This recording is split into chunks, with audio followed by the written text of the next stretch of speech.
A graça e a paz do Senhor Jesus a todos que me assistem. Vamos continuar no assunto promessas e calçando-se num versículo da Bíblia que nos afirma com certeza das promessas de Deus.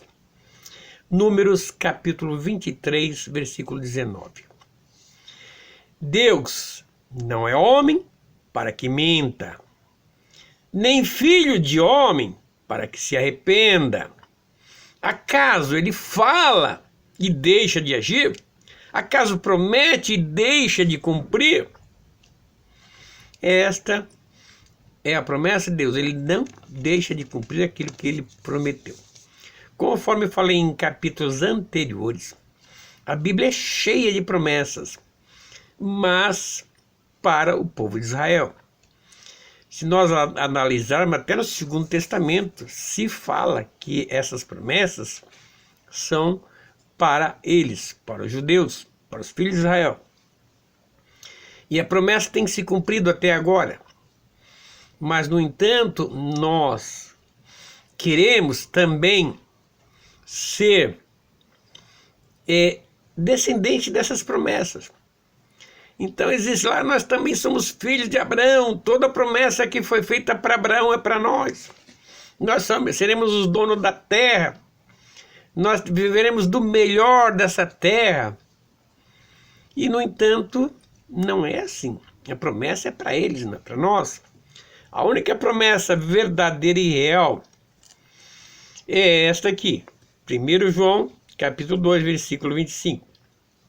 E esta é a promessa que ele nos fez, vida eterna. Então, essa é a promessa. Essa promessa é quem tem que se firmar os pés. Mas Jesus, ele tem também toda a promessa quando ele fala: se eu estiver em ti, a minha palavra estiver em você, peça tudo e vos será concedido. Então, se nós pedirmos, não para os nossos deleites, pedir mal, e pedirmos para que Deus venha realizar aquilo que nós precisamos de imediato, aquilo que nos aflige, aquilo que nos deixa muito abaixo da crítica, e que Deus tem ali a sua promessa, porque Jesus falou: no mundo tereis aflição. Então, todos nós teremos aflição, nós viveremos por aflições. Mas que fique nele, porque ele venceu o mundo. Então nós vencemos o mundo com ele. Então os problemas de imediato, problemas terríveis que vêm acontecendo na nossa vida, que podem de repente se demorar a acontecer, a terminar aquela fase ruim, sempre vamos orar para ele e vamos buscar ele em espírito. Aquele que ele confirmar que vai fazer na tua vida, vai fazer pelo Espírito Santo, não por falsas promessas de falsos profetas que você ouve aí. Eles fazem as promessas que diz que Deus prometeu e não acontece nada daquilo que eles falaram, e você decai na sua fé por causa de falsos profetas. Por isso, 1 Coríntios 14, Paulo nos ensina a discernir os espíritos. Paulo nos ensina a discriminar os falsos profetas na igreja. Que ele fala que onde fala 2 ou 3 profetas, também tem 2 ou 3 também vêm confirmar a profecia. E não tem na igreja alguém que confirme qualquer profecia na igreja. Então nós temos aqui que pensar uma coisa. O que Cristo nos prometeu?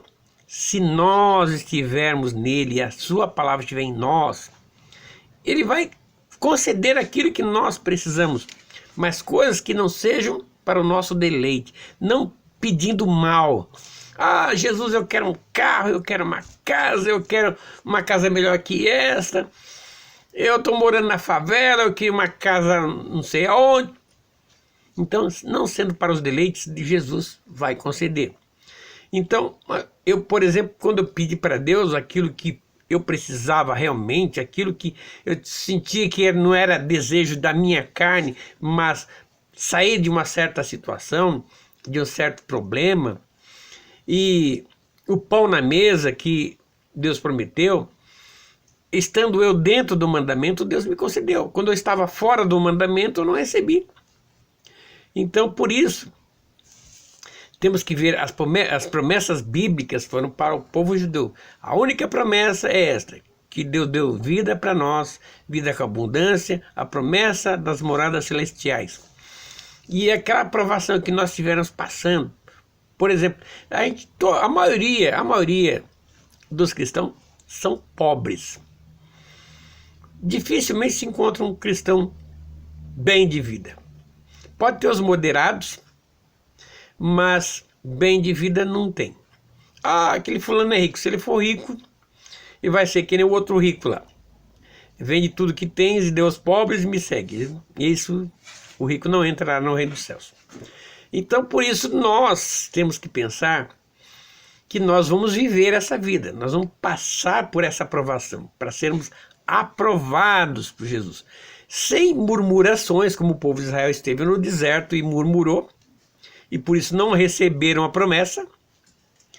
Então, nós, sem murmuração, vamos passar por esses momentos difíceis, nessas dificuldades, porque Deus não dá uma cruz mais pesada do que aquela que nós podemos suportar. Então, a prova nunca é maior daquela que a gente pode suportar. Suportando nós sem murmuração. E em um momento difícil, um momento que realmente você não consegue passar por aquele momento, e você pedir a Deus a oração, Deus vai conceder qualquer coisa que você pedir, Ele vai dar, desde que não seja para deleite. Então nós temos que estar firmados que a promessa de Deus vai se cumprir na nossa vida. Vamos ler mais uma palavrinha de Deus aqui. Salmos 85, do versículo 8 ao 9. Dessa maneira, Ele nos deu as suas grandiosas e preciosas promessas, para que por elas vocês se tornassem participantes da natureza divina e fugissem da corrupção que há no mundo, causada pela cobiça. Então, pela cobiça, existe muita corrupção.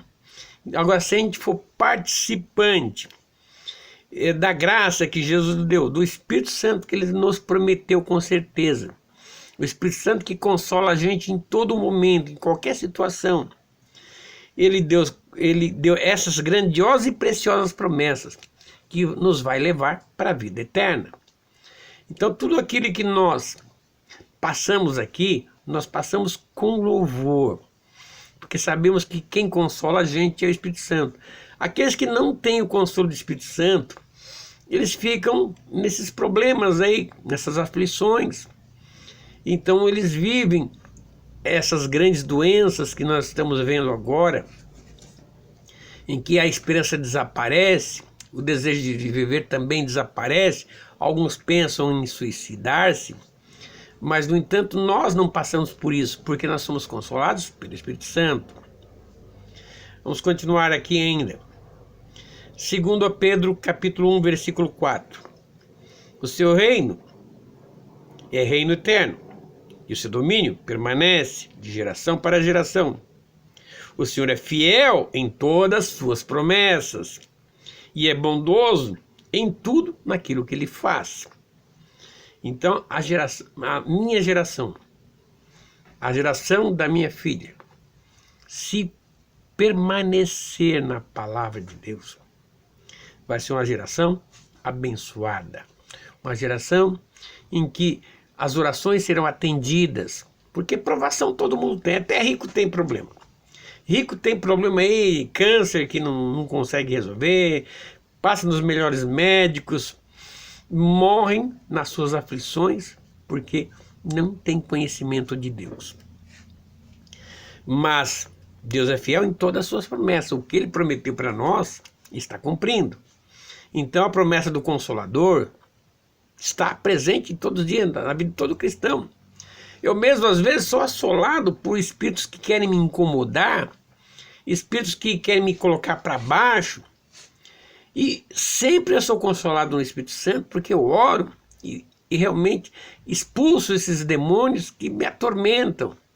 Então eu não sou como eles que estão perdidos, estão morrendo espiritualmente porque não tem consolação do Espírito Santo.